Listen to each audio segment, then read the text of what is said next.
Lydia. Lydia దైవభక్తి గల స్త్రీ. ఈమె ఊదా రంగు పొడిని అమ్ముతూ తుయతెరే పట్టణానికి చెందినటువంటి స్త్రీ. ఈమె ప్రభువునందు ఎంతో విశ్వాసం కలిగి ఉన్నది.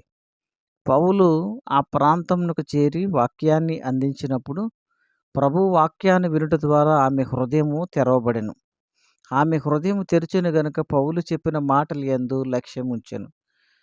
ప్రతి మాట యందు దేవుని మాట యందు ఆమె లక్ష్యం ఉంచినది. కారణం ఏంటంటే దేవుని గురించిన వార్త ఆమె హృదయం తెరవబడేటట్లు చేసింది.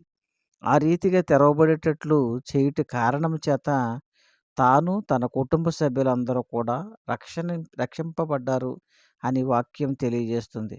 అపోస్తుల కార్యములు 16వ అధ్యాయం మనం 14వ వచనం చూసినప్పుడు, అప్పుడు లుదియా అను దైవభక్తి గల యొక్క స్త్రీ వినుచుండెను. పౌలు చెప్పే వాక్యాన్ని వింటూ ఉన్నది. ఆమె ఊదా రంగు పొడి అమ్ము తుయతెరే పట్టణస్థురాలు. ప్రభువు ఆమె హృదయం తెరిచెను గనుక పౌలు చెప్పిన మాటలు యందు లక్ష్యముంచెను. పౌలు దేవుని గూర్చి వార్తని, క్రీస్తుని గూర్చిన సువార్తను చెప్పుచున్నప్పుడు ఆమె హృదయం తెరవబడింది.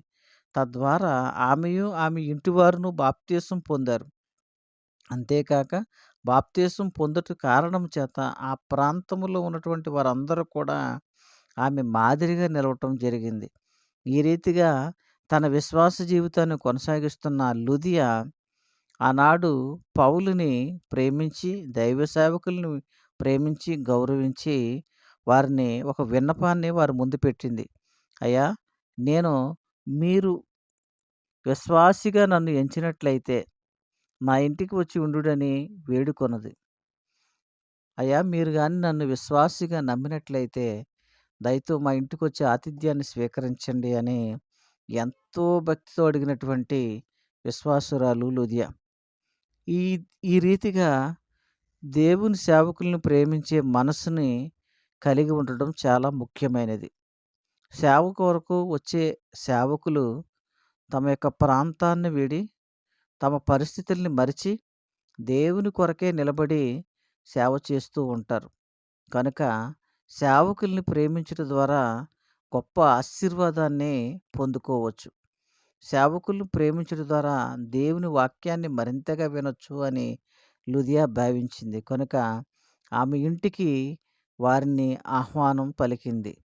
మనము కూడా సేవకుల్ని మన ఇంటి వరకు వచ్చే రీతిగా ఆహ్వానం పలకగలిగితే వారి నోటి నుండి వచ్చేటువంటి దేవుని మాటలు మనం వినొచ్చు. అట్టి ఆశీర్వాదాన్ని మనం పొందుకోవచ్చు. కనుక లుదియా వంటి విశ్వాసాన్ని, లుదియా వంటి ఆతిథ్యం ఇచ్చే గుణాన్ని అందరూ కలిగి ఉండటం అనేది చాలా శ్రేష్టమైనది అన్న విషయాన్ని గమనించాలని ప్రేమపూర్వకంగా తెలియజేస్తూ ఉన్నా. లుదియా రక్షణ ప్రభావంతో తన ఇంటి వారందరినీ ఆకర్షించినది. అదేవిధంగా లుదియా ఇల్లు ప్రార్థనా స్థలముగాను, ఆరాధనలు జరుగు ఆలయముగాను మారెను. దేవుని వాక్యం వినుచున్నప్పుడు దేవుడే నాతో మాట్లాడుచున్నాడని విశ్వసించిన వారు వారి జీవితంలో గొప్ప మార్పును చూచెదరు. ఈ రీతిగా అలాంటి మార్పును లుదియా చూసింది. వాక్యం వినుటలో హృదయము తెరవబడాలి అని లుదియాను గూర్చి వార్త మనకి అర్థమవుతుంది.